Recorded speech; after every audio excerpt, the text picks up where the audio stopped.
안녕하세요. 스스로 삶의 주인이 되다의 주인입니다.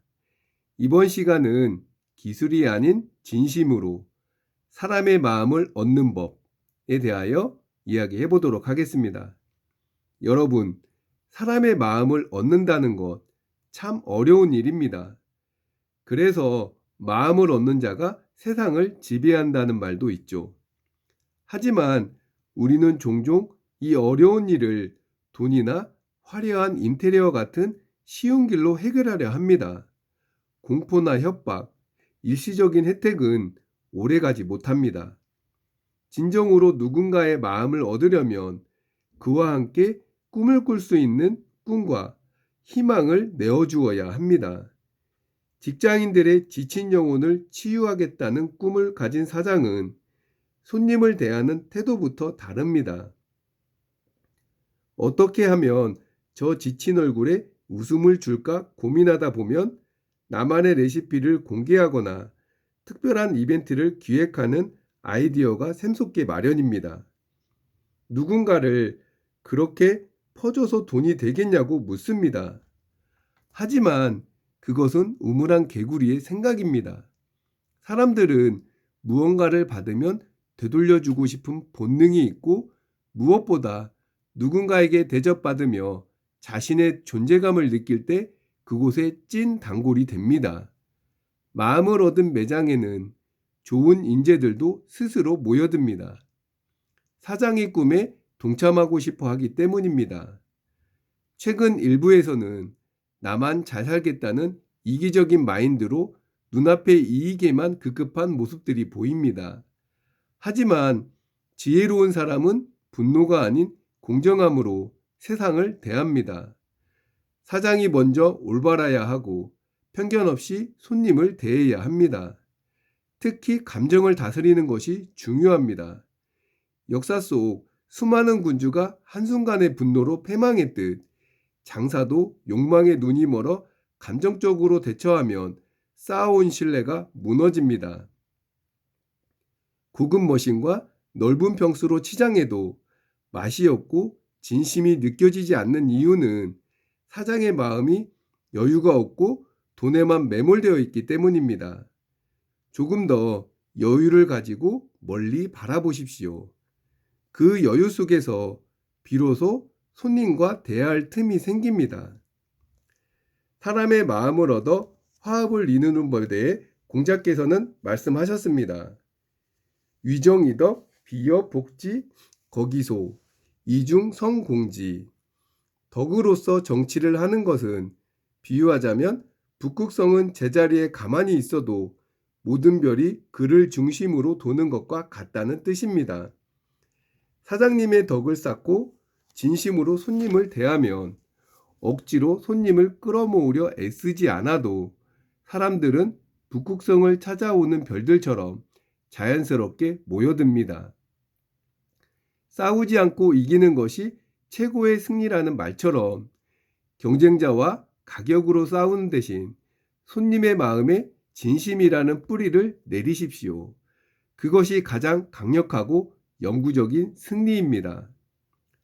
가만히 앉아 손님이 다가오길 기다리는 것은 아무것도 하지 않겠다는 뜻입니다.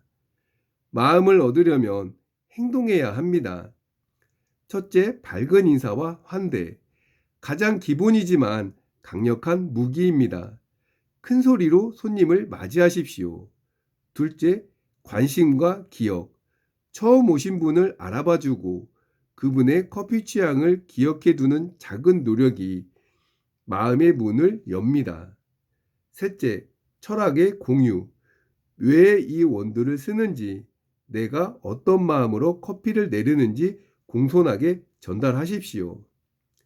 이야기가 쌓이면 매장은 단순히 커피를 파는 곳이 아니라 마음이 머무는 곳이 됩니다. 공손하되 당당하게 먼저 다가가십시오. 행동하는 자만이 사람의 마음을 얻을 자격이 있습니다. 여러분, 사람을 얻는 것이 가장 남는 장사입니다. 눈앞의 이익보다 사람의 마음을 귀하게 여기십시오. 따뜻하게 들어주고 깊이 공감할 때 굳게 닫혔던 마음의 문이 열립니다. 나는 오늘 손님의 지갑을 열었는가? 아니면 마음을 얻었는가? 진심은 반드시 통합니다. 여러분도 사람의 마음을 얻어 인생의 진정한 승리자가 되시길 바랍니다. 그럼 손자병법 군쟁편 10. 리더가 무능하면 조직 전체가 무너진다. 시작하겠습니다. 장군의 마음을 빼앗을 수 있다. 두목은 이렇게 해설했다. 마음이란 장교들이 군대를 지휘할 수 있는 의지와 결심이다. 병사 하나가 무능하면 병사 하나의 무능으로 끝나지만 장군이 무능하면 그 부대 전체가 무능해진다. 군대 지휘관의 의지와 결심이 무너지면 그 부대는 자멸한다는 것이다. 모공편에서 상별벌모를 논할 때 인용했던 사례를 다시 꺼내보자. 동안 때의 일이다. 구순이 외우를 정벌하려 했다. 외요 휘하에 고준이 성을 지키고 있었다. 고준은 참모 황모분을 구순에게 사신으로 보냈다. 황보문은 구순을 대할 때 어투나 태도가 공손하지 못했다. 구순은 두말 없이 황보문의 목을 베었다. 그리고 부사는 돌려보내며 속히 투항하라 경고했다. 이튿날 고준은 성문을 열고 투항했다. 휘하 장군들이 어찌된 영문인지 몰라 여쭙자 구순이 대답했다. 황보문은 고준의 참모로서 신복이라네. 황보문의 황당한 태도를 보니 투항할 마음이 전혀 없었네. 그러니 황보문을 살려보내면 돌아가서 고준을 위하여 전략을 짤 것이고 황보문을 죽이면 고준은 전의를 상실할 것이니 황복할 걸세. 그러므로 상별벌모라 했으니 황보문의 전략을 사전에 차단하여 고준의 의지와 결심을 앗아가 버린 것이다. 다음 사례는 5호 16국 시대의 일이다. 북이의 탁발규와 후연의 모용보를 강 사이에 두고 대치했다. 그런데 모용보가 출전할 당시 부왕 모용수는 이미 와병 중이었다. 탁발규는 첩보를 입수하자 병력을 뒤로 보내 모용보와 본국 사이 연락망을 끊어버렸다. 그런 뒤 후연의 사신을 생포하여 강 건너편의 모용보를 향해 고함을 치게 했다. 부왕께서 돌아가셨으니 속히 귀국하십시오. 모용보의 헌제가 그 소식을 듣자 걱정 근심에 얼이 빠져 그날 밤 허겁지겁 철군했다. 이때 탁발규가 추격하여 대파했다. 사마법은 이렇게 말했다. 초심이 견고하면 시작할 때의 기세로 승리한다. 이정도 이렇게 말했다. 공격한다는 것은 적의 성을 공격하고 적의 진을 공격하는 데 그치지 않는다.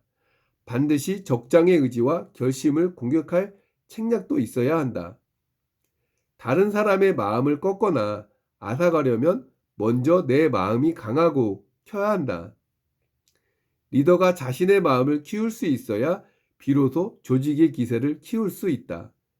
그리하여 리더의 마음이 강하고 클 때 그 조직의 기세도 하늘을 찌른다. 전쟁은 생사, 목숨을 걸고 싸우는 곳입니다. 지휘관의 잘못된 판단은 군 전체가 목숨을 내놓아야 합니다. 장사도 같습니다. 매출에만 일희일비한다면 매장은 성장할 수가 없습니다. 비전과 철학이 있을 때 명분도 생기며 나아갈 힘을 얻을 수 있습니다. 위기가 찾아올 때 패망의 지름길은 매출에만 관심을 기울이고 다른 대안이 없기 때문입니다. 손님의 취향도 파악하고 메뉴 개발도 하며 초심의 마음을 잃어버려서는 안 됩니다. 반복되는 일도 꾸준히 하며 위생부터 장비 점검까지 매일 체크하고 관리해야 합니다. 장사가 조금 잘 돼 자만하기보다 손님과 좀 더 가까이 가려 노력해야 합니다. 우리는 쉽게 잊어버립니다. 이 말 하면 됐지 하면서 안주하게 되고 점점 게을러지게 마련입니다. 그럼 어느 순간 매출 하락을 보게 되고 경기 여파로 인해 문을 닫게 됩니다. 그러면서 경기가 안 좋아 어쩔 수 없다고 핑계를 댑니다. 하지만 스스로가 이미 게을러졌기 때문인 것을 인정하고 싶지 않을 뿐이죠. 그러면 성장할 수가 없습니다. 모두가 초심을 잃고 안주할 때가 바로 위기임을 알아야 합니다. 사장이 단단하고 부지런해야 직원들도 움직이며 매장 분위기도 밝아집니다. 사장의 철학은 그만큼 중요합니다. 어떤 상황에서도 나아갈 수 있는 힘을 얻을 수 있으니까요.